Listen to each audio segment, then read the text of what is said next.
Jericho, hinahanap na ng mga fanay at nasasabik ng muling makita sa Lavender Fields.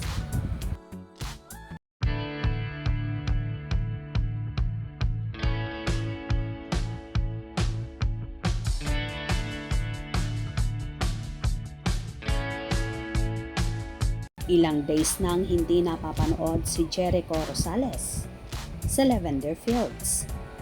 Sabik na nga ang mga fans sa muling paglitaw ng aktor sa screen. Sa Instagram account ng aktor ay may hint na binigay ang isang magazine kung saan siya ang cover. Ani magazine, the leading man reveals how playing his dual characters marks a new era for him on and off the screen. Napaisip tuloy ang mga netizen kung dalawa ang katauhan ng aktor sa Lavender Fields. So far, ilang gabi nang hindi lumilitaw si Echo sa bawat episode.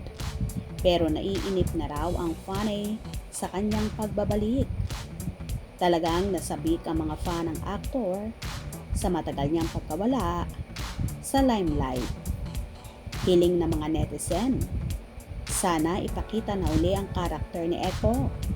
Nasasabik na kami kay Arthur o Tyrone.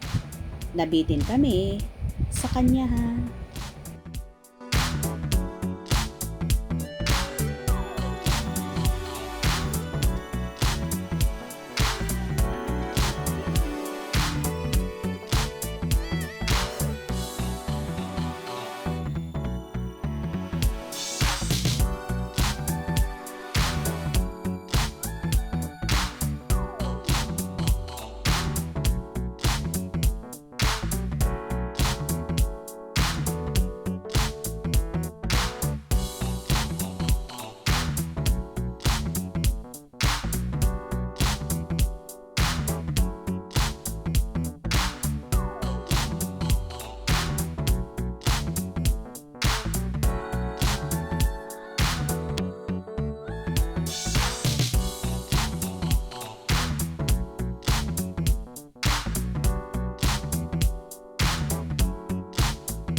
Tila, miss na nga ng mga fanay si Echo. Kaya naman hiling nila ay muli na itong lumitaw at makita na nila. Tila hindi lang naman fanay ang nakakamiss kay Echo kundi pati na rin ang asawa niya sa serye na si Iris Benavides. Sa katauhan ni Janine Gutierrez ay tila miss na rin ang aktor. Posible nga bang magkasama ang dalawa kapag wala silang taping or nagde-date? Ano sa palagay nyo?